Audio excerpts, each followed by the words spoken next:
Before refrigeration, the food that kept you alive was rotting faster than you could eat it, and eating it could be deadly. In New York in the 1850s, the white liquid mothers bought to build their children's bones was being ladled from sick cows fed on whiskey waste, watered down, and whitened with chalk. In 1 year, an estimated 8,000 infants died from it. The danger in your food did not announce itself. It smelled like dinner, it tasted fine, and no one had any way to know until it was too late. This is how people survived their own food before the machine that finally ended it. A Manhattan slaughterhouse, November 1857. Cattle had been driven in from upstate, and the killing had to finish before the first hard frost or not at all. By spring, there would be no fresh meat. Salt pork and salted beef were what a family ate from March until November, and the salt was measured out the way a modern household measures coffee. This was not a frontier hardship. This was New York, the fastest growing city in the world, and it was built around the calendar of rot. Livestock came into the city in late autumn because there was no other way to keep meat from going bad. A slaughtered animal spoiled in days once the weather turned warm. In Virginia, a cow would go off in mere hours during humid summers, so butchering waited for winter. By the time spring arrived, your next fresh steak was 8 months away. Milk was the same gamble, only shorter. A cow milked in the morning had to be in a baby's mouth by sundown, or it began to turn. There was no keeping it, so cities kept cows. London held at least 71 cowsheds inside its urban limits by 1829. New York kept dairy herds too, and as the city grew, those herds stopped grazing and started eating something else. The city's daily smell was rotting food. Edwin Chadwick, the sanitary reformer who drove Britain's 1848 Public Health Act, wrote that all smell, if intense enough, was immediate acute disease. Victorian medical doctrine held that illness rose from the air given off by decaying matter, sewage, and rotting flesh. They called it miasma, and they breathed it every day. And the worst part was this. A family could not tell when the danger had already begun. There was no germ theory yet. No one knew that microorganisms existed, let alone that they spoiled food. Safety was judged by nose and tongue, and that judgment could kill you. Several of the deadliest contaminants, including the bacterium that causes botulism, leave food smelling and tasting completely normal. A mother could boil yesterday's milk, taste it, find it acceptable, and still feed her child a quiet poison. The cost of this was not abstract. In New York and Philadelphia, infant mortality spiked every single summer through the early 1900s. The cause was almost always the same: diarrheal disease, carried in milk that had traveled unrefrigerated from a city cow to a tenement kitchen. In the poorest neighborhoods, as many as 1 in 4 babies did not reach their first birthday. The reason, written in chalk on a milk can, was invisible to the people pouring it. This is what survival looked like in the modern city. Not a cabin in the woods, a tenement in July, a mother on a wooden stool, a baby at her breast, and a glass of milk that tasted like milk and was not safe to drink. Inside a Manhattan Swill dairy in 1857, the cows did not graze. They stood in rows inside a dark shed, tied upright with ropes so they could not lie down, fed a warm mash of distillery slop left over from whiskey production. Many lost their teeth. Some lost their hooves. A few lost the use of their legs entirely and never stood again. They were milked where they stood, into buckets, twice a day. The milk they gave was thin, blue, and watery. To sell it, the dairymen poured in chalk, flour, starch, and plaster of Paris to bring back the white. They added water to stretch the volume. The finished product looked like milk. It tasted like milk. It was, in many cases, the only milk a poor family could afford. And it came from animals too sick to stand. A Harlem mother in July bought a pint for her infant daughter. The baby drank it warm. Within hours, the diarrhea started. Within days, the child was gone. This scene played out thousands of times that summer. The New York Times reported in 1858 that an estimated 8,000 infants had died in a single year from milk like this. The paper called it, plainly, poisoning our children. The mechanism was not subtle. Cows fed distillery, waste produced milk loaded with bacteria. Bovine tuberculosis was endemic in city dairies and passed directly into the milk pail. Most infant deaths attributed to vague summer diarrhea were almost certainly milk-borne illness that no doctor in 1857 had a name for. They had no germ theory to reach for. They had only the bodies. The burden fell hardest on the poor. Wealthy families kept cows, hired dairymen, or boiled milk the moment it arrived. A tenement family bought what they could afford from a pushcart and drank it as it was. The children of the rich grew up. The children of the poor, by the thousands, did not. And milk was not the only food that lied. Across the Atlantic that same year, a druggist in Bradford, England, sold arsenic to a sweets maker by mistake. The druggist's apprentice handed over arsenic where the maker's messenger had asked for plaster of Paris. About 20 people died after eating humbugs bought on the eve of Halloween. 200 more fell seriously ill. Most of the dead were children. The candy had tasted like candy. It had looked like candy. It killed them anyway.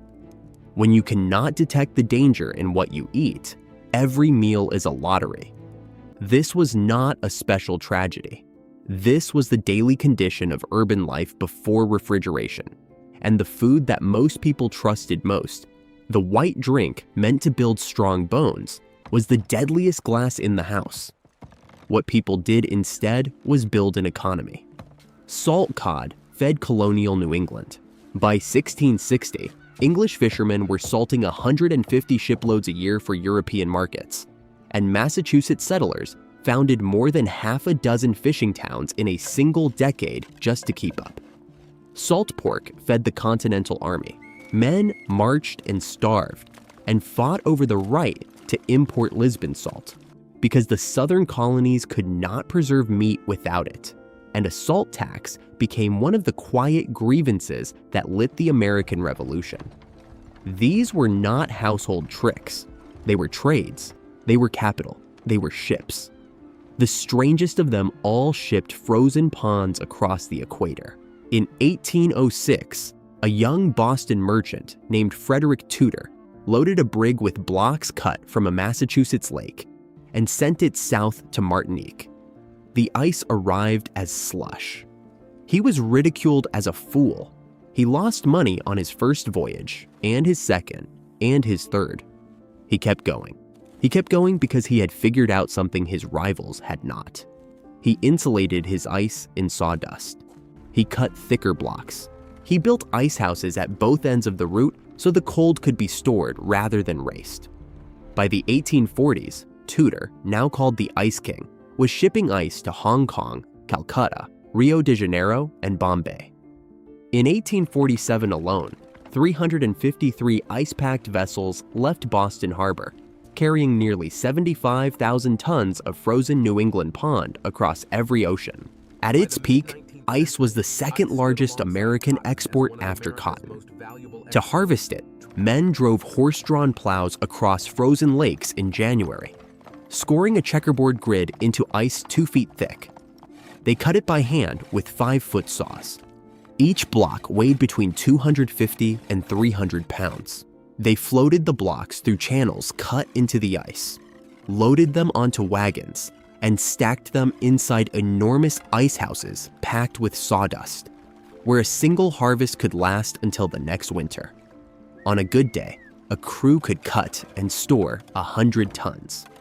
All of this labor, all of this capital, all of these ships crossing oceans existed to buy one thing: one more day before the rot one. A hotel in Calcutta serving cold drinks, a hospital in Havana icing a patient's forehead, a wealthy household in Charleston keeping butter on the table through August. The modern world of fresh food was being held together, barely, with sawdust and sailing ships. And the people without ice did without. The machine that finally broke the threat arrived sideways. almost as a side effect of medicine. In 1844, a Florida doctor named John Gorey watched his yellow fever patients suffocate in the summer heat and tried to cool the hospital room itself. He built a closed-cycle air cooling machine, patented it in 1851, and watched it leak and fail. His business partner died. The press mocked him. Gorey died in poverty in 1855, in his early 50s, still owing the money he had borrowed to keep trying. He had built a machine meant to save lives, and he had done it years before the world wanted it. The breakthrough that finally worked came from a French engineer named Ferdinand Carré, who patented an absorption refrigerator in 1859 using ammonia as the refrigerant. Ammonia liquefies at a much lower temperature than water, and so it pulls more heat out of a space when it evaporates. Carré's design became the standard for commercial cold storage across the next half-century. But the home took longer. For most American families, the first real cold inside their kitchen was not a refrigerator. It was an icebox, a wooden cabinet lined with tin, fed by a block delivered every few days by an iceman with tongs. The iceman was a small neighborhood institution. He knew which family was home, which tenement had a wedding, which block had melted too fast in last week's heat. He was replaced almost overnight, and the trade he had represented vanished with him. In 1930, only 8% of American homes had an electric refrigerator. By the end of that decade, roughly 40 to 50% did. By 1944, 85% did. The transition took less than the working life of a single adult. What changed alongside the machine was the science. Louis Pasteur had proven in the 1850s that microorganisms cause spoilage and disease, overturning centuries of belief that life arose spontaneously from dead matter. Pasteurization, named for him, was originally developed for wine and beer in 1864 and only later applied to milk. Germ theory, pasteurization, modest regulation, and the cold chain finally built the modern certainty that the food you buy will not kill you. The certainty is so complete now that almost no one thinks about it. The white liquid on any supermarket shelf today is the safest food in the building. Not because milk changed. Milk is still milk. It changed because an invisible chain of cold now reaches from a cow in Wisconsin to your refrigerator at 3 in the morning. And because someone proved 150 years ago that the danger was alive. Every glass poured without a thought is the end of a fight your great-great-grandmother lost children to. The danger is gone. So is the memory of the danger. That is the cost of safety. You forget what it costs to build it.